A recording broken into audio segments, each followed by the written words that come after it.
Di sebuah ruangan remang-remang, seorang pria dipaksa membuka mulutnya. Seorang dokter memasang alat peregang rahang, lalu mendorong selang tebal jauh ke dalam tenggorokannya. Tak lama kemudian, sebuah tombol ditekan, dan makhluk berlendir berupa belut hidup meluncur turun melalui selang itu langsung ke mulutnya. Ia ingin berteriak, tetapi suaranya tercekik dan tak mampu keluar. Saat ia terbangun kembali, tubuhnya terbaring di ranjang rumah sakit dengan paha yang terbungkus gips tebal. Seorang direktur berdiri di sampingnya sambil tersenyum dan mengatakan bahwa semua itu hanyalah mimpi. Ia lalu meminta perawat menyerahkan segelas air. Tanpa curiga, pria itu meminumnya. Setelah merasa puas, sang direktur meninggalkan ruangan, namun ketika air di gelas hampir habis, pria itu melihat seekor cacing hidup di dasar gelas. Ia tidak terlalu memikirkannya dan hanya menghancurkannya dengan jari.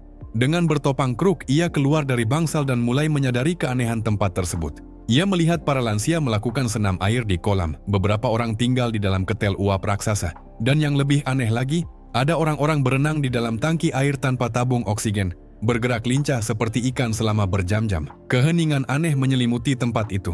Tiba-tiba, dudukan toilet bergetar. Saat tutupnya diangkat, terlihat wadah penuh belut.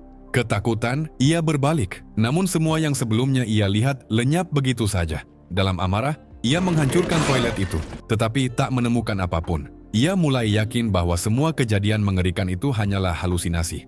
Namun teror sebenarnya muncul ketika malam tiba. Ia menyadari seluruh giginya telah tanggal. Dengan panik, ia berlari ke ruang dokter, tetapi ruangan itu kosong, hanya dipenuhi toples berisi gigi manusia yang berserakan. Sebelum sempat melarikan diri, para petugas tiba-tiba menahannya. Sebuah alat besi mengerikan menutup wajahnya, dan sang dokter mulai mencabut giginya satu persatu. Kembali di kamarnya, ia memecahkan gelas dan menggunakan pecahannya untuk membelah gips di kakinya. Dengan tubuh berlumuran darah, ia berlari ke kafetaria dan berusaha membongkar identitas asli sang dokter di hadapan semua orang. Perlahan, para pasien mulai tersadar. Ia mengira telah menyelamatkan mereka.